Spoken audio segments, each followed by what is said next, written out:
참여정부의 호남 홀대론을 놓고 민주당과 국민의당의 공방이 뜨겁습니다. 호남 홀대론의 근거와 진실 따져봤습니다.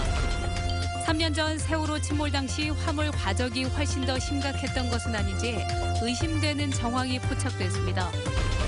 대학가 시험 기간인 요즘 카페에서 공부하는 이른바 카공족이 늘면서 눈치를 보는 경우가 많다고 합니다. 어찌된 일인지 취재했습니다. 주택가와 어린이 보호구역에서 사업용 화물차의 밤샘 주차가 여전합니다. 여러분 안녕하십니까? 호남 민심을 얻기 위한 민주당과 국민의당의 공방이 과열되고 있습니다. 이번에는 호남 홀대론 공방이 뜨겁습니다. 참여정부가 호남 인사를 홀대했다. 아니다. 악의적인 유언비어다. 이 같은 논쟁인데요. 어떤 게 사실인지 윤근수 기자가 따져봤습니다. 자, 여러분 뜨거운 함성과 박수 부탁드립니다. 국민의당이 주장하는 호남 인사 홀대로는 참여정부 청와대 실세로 불렸던 문재인 후보를 겨냥하고 있습니다. 문재인은 민정수석 비서실장 때 호남 사람들 인사 차별했기 때문에 대통령 안 돼야 됩니다.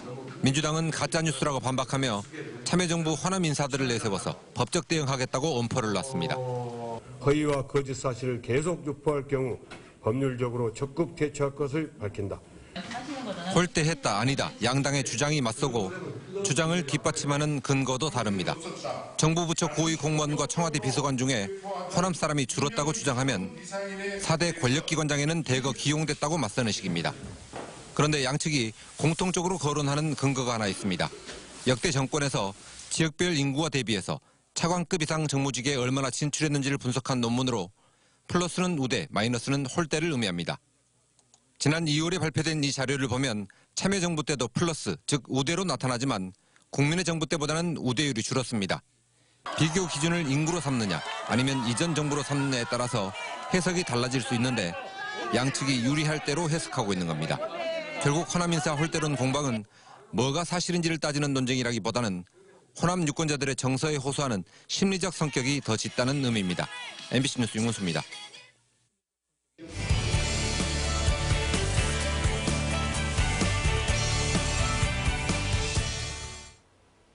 문재인, 안철수 두 후보의 양강구도 속에 유권자들의 투표 참여와 선택이 그 어느 때보다 중요해졌습니다. 100세 이상의 유권자들도 반드시 투표에 참여해 소중한 한 표를 행사하겠다고 말하고 있습니다. 박영훈 기자입니다. 한적한 농촌마을에 자리한 주택.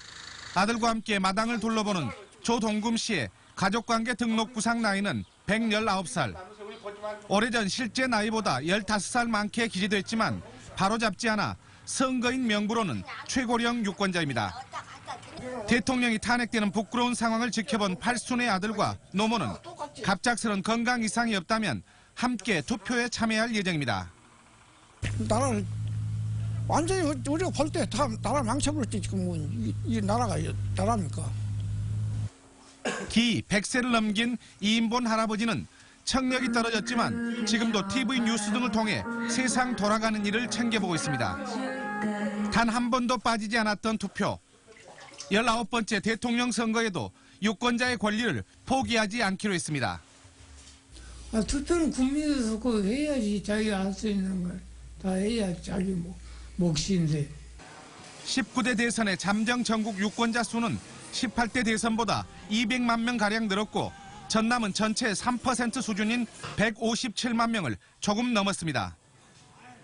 고령 비율이 늘고 40대 이하 유권자 비중은 낮아진 만큼 연령별로 실제 투표가 얼마나 이루어지냐에 따라 결과에 영향을 줄 것으로 보입니다. 오는 27일 선거인 명부가 최종 확정되면 재외투표와 사전투표에 이어 다음 달 9일 오전 6시부터 오후 8시까지 대선 투표가 진행됩니다. MBC 뉴스 박영훈입니다. 공식 선거운동이 시작된 뒤 첫 주말을 맞아 각 정당이 광주 전남에서 민심 잡기 총력전에 나섭니다. 민주당은 호남 출신이나 인지도가 높은 국회의원들을 중심으로 광주 전남 곳곳을 돌며 유세전을 펼치기로 했습니다. 국민의당도 현역 국회의원과 지방의원들이 지역구를 책임지는 방식으로 주말 유세를 진행할 예정입니다. 또 정의당의 경우는 심상정 후보의 내일 광주 방문에 맞춰 충장로에서 집중 유세를 펼치기로 했습니다. 세월호 선체 무게와 선내 진흙의 양이 얼마나 되는지 아직도 정확히 알지 못합니다. 이런 가운데 세월호 화물 과적이 훨씬 더 심각했던 건 아닌지 의심이 드는 정황이 포착되고 있습니다. 김양훈 기자입니다. 세월호 선체에 대해서 진흙을 계속 빼냅니다. 현재 세월호 추정 무게는 16,000여 톤. 선체와 화물 무게를 빼면 7,000톤 가까이 남는데 선체 내에 있는 진흙 무게인 셈입니다. 하지만 이는 옆으로 눕혀진 145m 길이의 세월호 모든 구역에 진흙이 1m가량 쌓여 있을 때나 나올 수 있는 중량입니다. 그동안 해수부가 세월호 무게를 계속 바꿨기 때문에 진흙 무게 6,960톤도 그대로 믿기 어렵습니다. 물론 진흙 무게가 많이 나갈 수도 있지만 화물량이 그동안 알려졌던 것보다 훨씬 더 많을 가능성도 있습니다.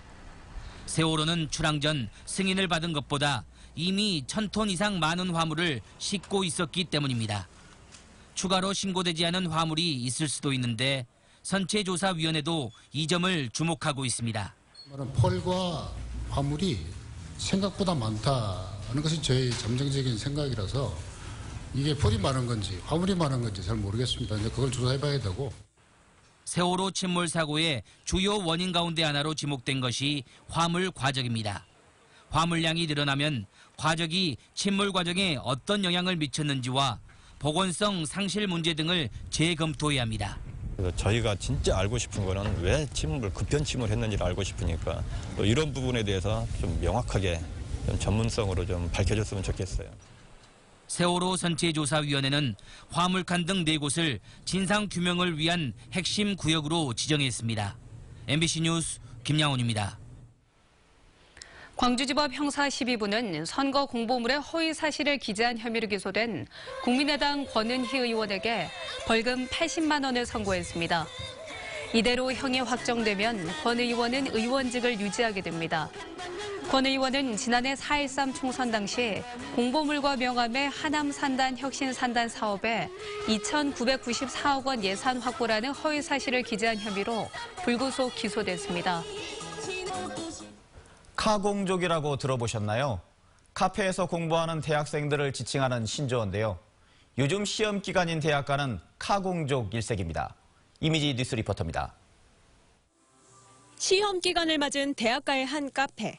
곳곳에 노트북과 책을 펼쳐둔 채 공부하는 학생들이 눈에 띕니다. 카페에서 공부하는 이른바 카공족들입니다. 칸막이가 쳐져 있어 답답하고 노트북 사용이 제한적인 학교 도서관보다는 쾌적하고 인터넷도 빠른 카페를 공부 장소로 더 선호하는 겁니다.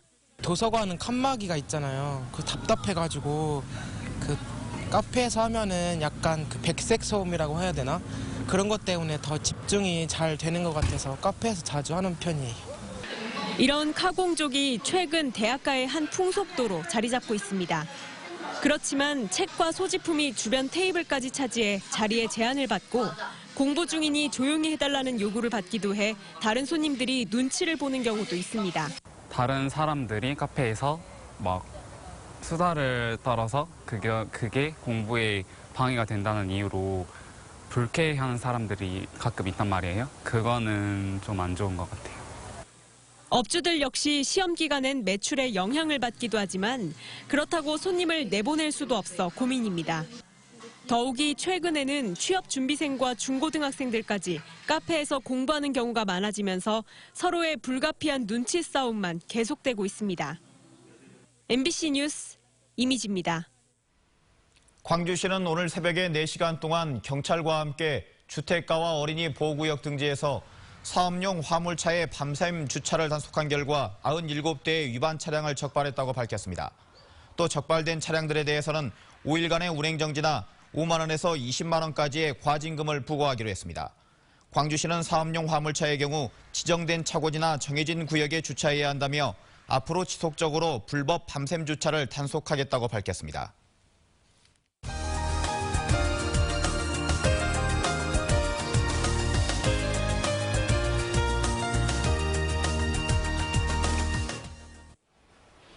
올해로 축성 600년을 맞는 강진 병영성은 조선시대 호남과 제주 육군의 총사령부 역할을 했습니다. 국내 유일의 병영성터에서 축제가 열려 남도답사 1번지 강진을 알리고 있습니다. 전라도 기행 신광하 기자입니다. 군악대의 힘찬 연주에 맞춰 조선시대 병사들이 18반 무예를 뽐냅니다. 전라 병영성을 향하는 초대 병마 절도사 마천목 장군의 행렬이 그 뒤를 따릅니다. 1.3km의 가로를 따라 절도사 행렬이 도착한 강진 병영성에서 축제가 시작됐습니다. 병마 절도사가 부임했음을 알리는 봉화가 오르고 축성 600년을 기념하는 풍선이 하늘로 날아오릅니다. 여기에 이런 큰 역사가 있었다는 걸 다시 알게 되었고요. 또 이런 자리가 또 있으면 또 한 번 또 오고 싶습니다. 오는 2020년 병영성의 완전 복원을 앞두고 군기도 복원돼 올해 축제에서 첫 선을 보였고 조선시대 전통 무과 시험도 재현됩니다. 또 조선시대 무기와 현대식 군대를 비교하며 호국의 역사를 체험하는 행사도 마련됐습니다. 병영성에 오면은 그런 이웃에 있는 근거리에 있는 그런 곳도 다 여러 구경해서 관광지로 발전했으면 참 좋겠다고 생각합니다. 병영성 축제장 인근의 하멜 기념관과 수천 송이 튤립의 물결은 남도답사 1번지 강진과 병영성을 찾는 이들만 볼 수 있는 또 다른 즐거움입니다. 올해로 축성 600주년을 맞는 전라 병영성 축제는 오는 23일까지 계속됩니다. MBC 뉴스 신광하입니다. 기아 타이거즈가 시즌 초반 선두를 달리면서 홈 경기 관중 수가 급증했습니다. KBO에 따르면 기아 타이거즈의 홈경기 관중수는 8경기에 모두 10만 5천여 명으로 지난 시즌과 비교하면 3만 3천여 명, 비율로는 47% 늘었습니다. 10개 구단 전체로는 관중이 8% 줄어든 가운데 기아와 롯데 등 4개 구단은 관중이 늘었고 그중에서도 기아의 관중 증가율이 가장 높았습니다. 광주 전남 지역의 고용 안정성과 고용의 질이 상대적으로 낮은 것으로 나타났습니다. 한국은행 광주 전남 본부에 따르면 임금 근로자 가운데 비정규직 비율은 광주가 33.7%, 전남이 39.6%로 전국 평균보다 각각 0.9%포인트와 6.8%포인트 높습니다. 또 전체 취업자 가운데 비임금 근로자 비중이 광주는 26.2%로 광역시 평균보다 높았고 전남은 41.6%로 16개 시도 중 가장 높았습니다. 한국은행은 광주 전남의 경우 서비스업과 건설업의 비중이 높아서 고용의 질이 낮다고 밝혔습니다. 광주지법 목포지원은 인사청탁을 대가로 김철주 무안군수에게 돈을 건넨 혐의로 영장이 청구된 무안군 산림조합장 정모 씨에 대해 도주 우려와 증거인멸의 우려가 있다며 영장을 발부했습니다. 정 씨는 지난 2012년 무안군청 직원의 승진을 부탁하면서 김 군수에게 2천만 원을 전달한 혐의를 받고 있으며 이로 인해 구속된 김 군수에게 뇌물수수 혐의가 추가될 것으로 보입니다. 법원이 낭만포차 운영자 선정에서 탈락한 상인들이 여수시를 상대로 제기한 소송과 관련해 상인들의 주장을 수용했습니다. 광주지법 순천지원 제4민사부는 전 낭만포차 운영상인 5명이 제기한 운영권 부여 계약 체결 금지 가처분 신청을 받아들였습니다. 하지만 여수시는 이미 새로운 운영자를 선정한 상태여서 선정 운영자들의 낭만포차 운영 여부에도 관심이 모아지고 있습니다.